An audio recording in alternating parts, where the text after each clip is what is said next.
to take care of them whilst they are there. And so if you get this person to go through the health system, and then he gets reintegrated, and then he is taught some skills whilst in that rehabilitation, he comes back and he can contribute meaningfully to the tax-paying system in this country. That is what these civil society organizations are saying. This is what the network is up to, and that is why we are saying that Ghanaians must be up and doing. This bill must be looked into once again. It should not be passed. We need to sit down on the tables. We need to bring policy makers. We need to bring professionals, people of that same level, so that we debate on this issue before this bill is passed. Clearly, I think you answered the question that I needed to ask you about whether the bill addresses harm reduction strategies.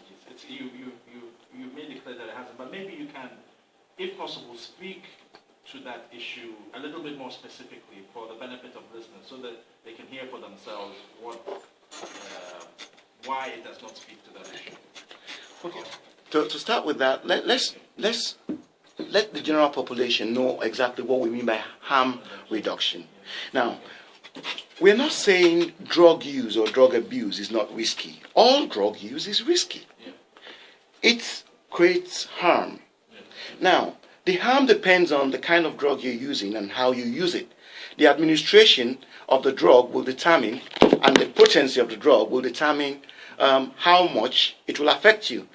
Having said that, now, let's be clear that there are people who uses drugs and who has been using drugs, different kind of drugs, for over 20, 30 years, and they function.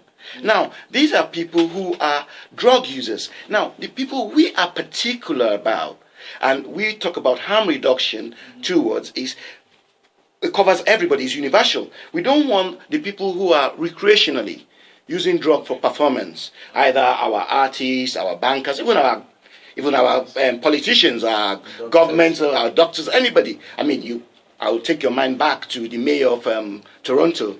What happened? So, drug use is not written in anybody's head or gene. It could happen to you, and it happens around performance, whether people want to use it to enhance their performance, athlete, politician, busy banker who has to work long hours and think using a stimulant will help maintain that. And then some people use it for relief. Now, we have to be careful. The people who use drugs for relief choose a particular kind of drug that is strong in pain killing. Okay. So, number one is either they are numbing some emotional pain, or innocent people who probably, a woman who's had a surgery, who had a hip replacement, who's had a fall or needs morphine, oral morph or morphine in hospital, could not get it, or got it from hospital, and then later on found out that that the pain keeps reoccurring, and then introduced to a substance, a depressant like an opiate, that is much, much stronger than the diamorphine or the oral morph that has been prescribed.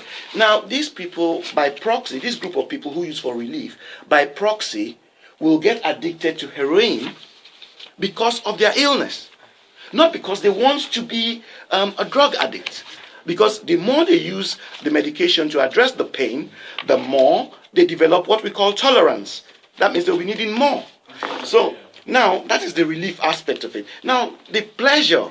Now, this is where you see majority of people from school age, because when you see drug use starts has about 3-4 stages. You don't just use cocaine or heroin today and you become addicted. No, you go through phases. So some people go through the first phase of active, not active actually, just experimenting. What we get in secondary schools, and unfortunately as young as primary schools now. So they experiment with these drugs. Majority of your children will not continue into adulthood. They just experiment with cigarette, cannabis, or alcohol, because alcohol is a legal drug anyway. So they stop it at a particular stage. Now, there are a few groups who will not stop it and then move into what we call the active seeking stage. That means they're no longer experimenting. They enjoyed the taste. They want to go back to where it took them. So they go out to seek it. but they are not really entrenched, so they make friends with other users who has been using. So that's how the drug using community starts growing, and that person who is at the active using stage progresses to the preoccupied state. Now life, everything does not matter anymore. The whole focus, like Christian can I would testify to that. Your whole preoccupation now is, number one, how to get money to get the drugs. 2, how to use the drugs safely. 3, how to avoid not going into withdrawals and going back again to repeat the circle. Now this is where harm reduction comes in. We want people to understand exactly what drug they are using. We want people to understand the consequences of the mode of administration, how they are administering the drugs, and we don't want people to share needles. We don't want people to share needles. We want people to be careful when they are smoking their cannabis and passing joints to one another. We have HCV issue. So we don't want people, yes, hepatitis C virus, tuberculosis and other things. We can get all these things from passing joints from one another. So these are initiatives that harm reduction is talking about. And harm reduction is not necessarily encouraging drug use, but is making drug use safe. Because, I mean, you don't want to kill the drug user. You want to cure them and get them to be productive. So harm reduction says, be careful of the potency of the drugs you're using. For example, part of the harm reduction I'll be doing with some of my clients or talking about with my other colleagues is the concern of finding out that there is skunk in Ghana. This is a very strong strain of cannabis. It's synthetic, it's grown under artificial condition, but it's present in Ghana now. I couldn't believe it. The first time I saw skunk in Ghana was 2 years ago, and I was saying, what? What's happening to the natural weed growing in the bush? Why do we? Because this skunk has been linked in the UK, where I have worked for 20 years with the National Health Service in different drug services, including inpatient psychiatric ward, which is why I'm a dual diagnosis specialist, because I work specifically with people whose drug use have impacted on their mental health. So they refer them to me. The psychiatrists will refer them to me because their training does not cover the correlation and impact of drug use and mental illness. So we have a lot of ethnic minority people in the UK being diagnosed with schizophrenia prematurely.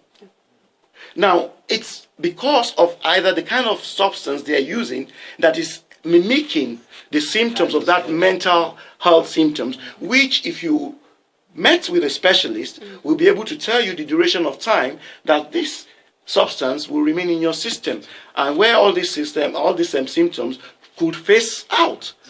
The only reason why it will not phase out is if there was a genetic predisposition to mental illness, then this individual might not recover. But if there wasn't, they can still recover and we can address their drug use. So this is all about harm reduction. Keeping, one, the drug users safe, keeping the community where they live safe. We don't want them sharing needles and throwing needles around. Kids, my son, my daughter, your children, our neighbors' children, if we let this loose, could get a needle prick. Yes. And another complication, HIV, all these kind of things you can get from it. So that is why we are saying the harm reduction way is not encouraging or glorifying drug use in any way. We are saying, please look at this thing, listen to the scientific research that has been overwhelmingly appreciated all around the world. Look at it, get experts together, let's sit around the table and agree on the best way forward for Ghana. Not best way forward for UK, for America, or for any other country in the world, but we want not good practice from London, not good practice from the UK, not good practice from Europe. What we want is evidence-based practice that works in Ghana for Ghanaians and in West Africa for West Africans. And if we can do that, I think if you would allow me, I believe I'm here to give the drug issue a human face. definitely. And Exactly. that is my face. Yes. That is to say, I'm not a criminal. I'm not a criminal. I was once a drug user, an addict at that. And just as our friend Mr. Adamu has given a thorough scientific analysis of what the drug issue is, I'm going to give my layman's experience. Okay. I got hooked on drugs through experimentation, through peer pressure, through curiosity. And that was in a very good school like Legon Presec, somewhere in Form 3. And that was way back in 1980-81. And so you can see that the drug issue, it precedes. Thank you. Exactly. It's been around for a while. Wow. And now it is escalating. Yeah. You know, at the computer age, everything is just exploding like that. And so I was curious. I come from a very good home, God-fearing, law-abiding parents, and I was brought up as such.